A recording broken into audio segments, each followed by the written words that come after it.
Bismillahirrahmanirrahim. Assalamualaikum warahmatullahi wabarakatuh. Saya Alivia Rizky Amalia dengan NIM 212111271 dari program studi hukum ekonomi syariah Fakultas Syariah. Pada kesempatan kali ini, tentunya pada pertemuan ke-6 mata kuliah fikih siasah, kita akan belajar bareng lagi nih mengenai konsep dalam sejarah pemerintahan Islam, yaitu imamah dan negara. Oke, langsung saja kita bahas satu persatu dengan menggunakan peta konsep berikut ini. Yuk. Yang pertama, apa sih yang dimaksud dengan imamah? Imamah menurut bahasa berarti kepemimpinan khalifah. Jadi menurut bahasa berarti kepemimpinan atau khalifah.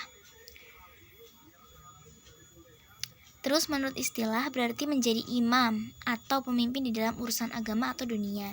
Jadi imamah di sini itu khalifah seperti Abu Bakar Asy-Syiddiq, Umar bin Khattab, Utsman bin Affan, dan Ali bin Abi Thalib. Selain itu seperti pemimpin dalam keagamaan atau juga bisa disebut sebagai kepala negara. Adapun syarat untuk menjadi imamah, yang pertama, adil dalam arti yang luas. Hal ini berarti seorang imam atau pemimpin harus adil dalam menyikapi umat-umatnya. Yang kedua, punya ilmu untuk melakukan ijtihad. Jadi sebelum melakukan ijtihad harus menguasai ilmu-ilmunya terlebih dahulu. Kemudian yang ketiga, sehat badan, pendengaran, mata, dan lisan. Sehat badan di sini diartikan sehat jasmani dan rohani. Jadi, pendengaran, mata, dan lisan yang baik juga harus dijaga. Yang keempat, pandai dalam mengendalikan urusan rakyat. Jadi, sebagai pemimpin harus pandai untuk menyelesaikan permasalahan. Terus yang kelima, berani dan tegas membela rakyat dan menghadapi musuh. Oke, kemudian unsur pemilihan imamah. Yang pertama, para pemilih.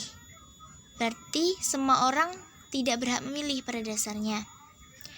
Imam dipilih oleh wakil-wakil rakyat dengan syarat-syarat tertentu seperti adil, mengetahui syarat-syarat khalifah, sanggup menentukan dengan bijaksana siapa yang berhak menjadi khalifah dari calon-calon yang ada. Kemudian yang kedua, yang berhak dipilih itu harus memenuhi 7 kriteria. Yang pertama, memiliki sifat adil dalam segala hal persyaratannya.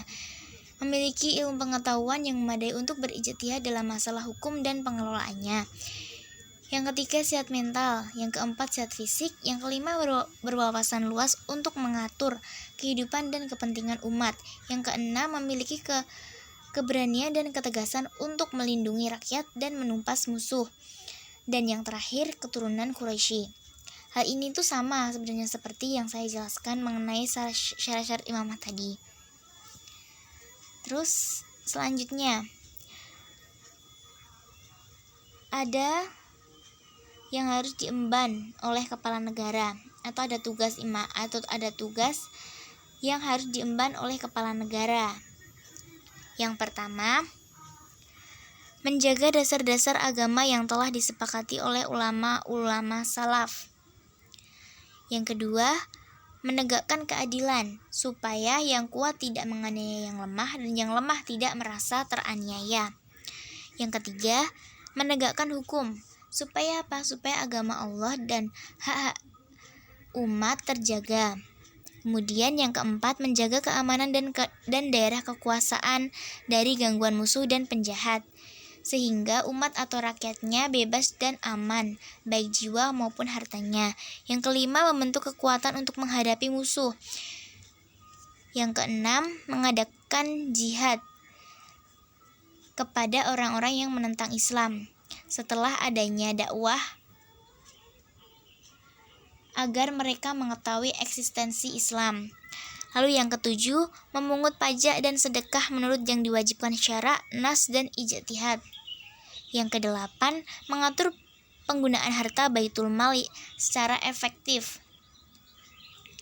Yang kesembilan, mengangkat pejabat terpercaya dan orang-orang yang kompeten untuk membantunya dalam menunaikan amanah dan wewenang yang dia pegang. Oke, materi selanjutnya yaitu dasar pembentukan imamah.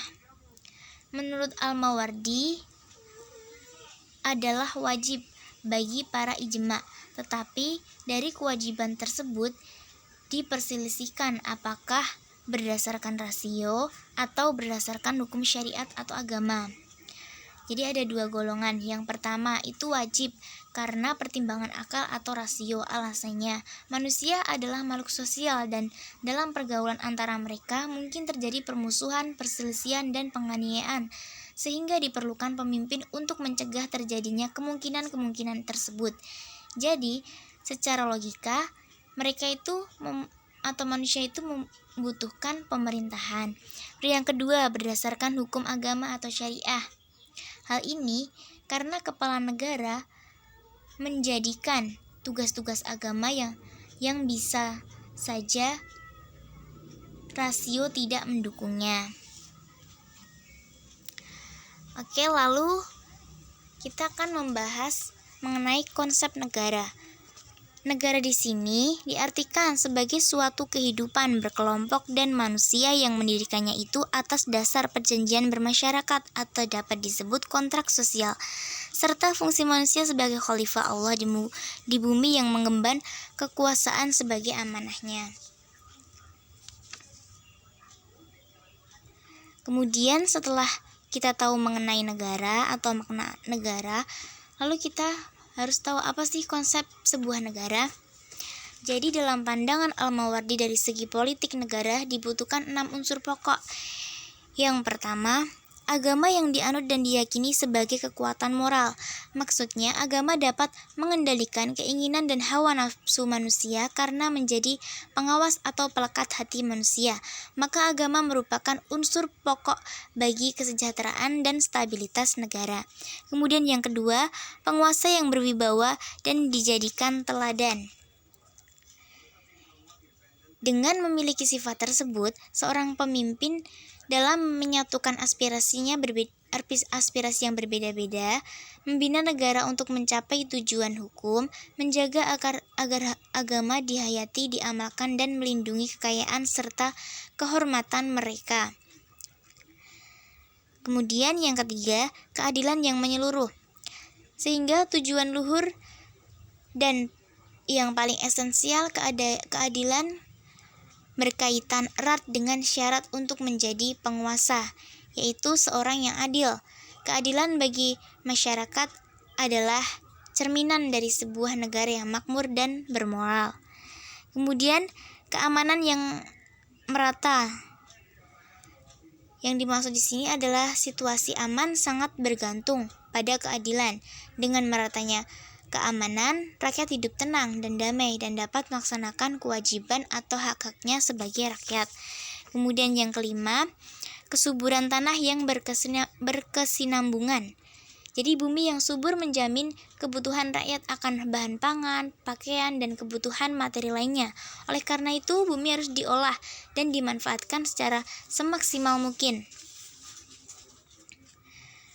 Kemudian konsep yang keenam yaitu atau yang terakhir adalah harapan kelangsungan hidup, yang erat kaitannya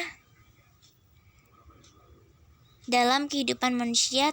Terdapat kaitan yang erat antara generasi dengan generasi yang lain. Jadi erat kaitannya dengan generasi yang satu dengan generasi yang lain. Generasi sekarang sebagai pewaris generasi yang lalu.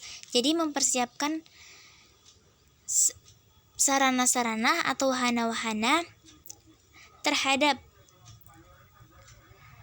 wahana-wahana hidup bagi generasi yang datang. Jadi di sini generasi yang sekarang itu mempersiapkan sarana-sarana atau wahana-wahana hidup bagi generasi yang akan datang. Generasi yang lalu mempersiapkan sarana-sarana atau wahana hidup bagi generasi yang akan datang. Nabi Muhammad SAW juga bersabda, adanya harapan adalah salah satu rahmat dari Allah Subhanahu wa taala kepada umatku. Kalau misal tidak ada harapan, orang tidak akan payah-payah menanam pohon dan seorang ibu tidak akan menyusui anaknya. Oke, itu tadi materi yang terakhir. Cukup sekian materi kali ini. Terima kasih yang sudah menonton video aku. Semoga bermanfaat. Wassalamualaikum warahmatullahi wabarakatuh.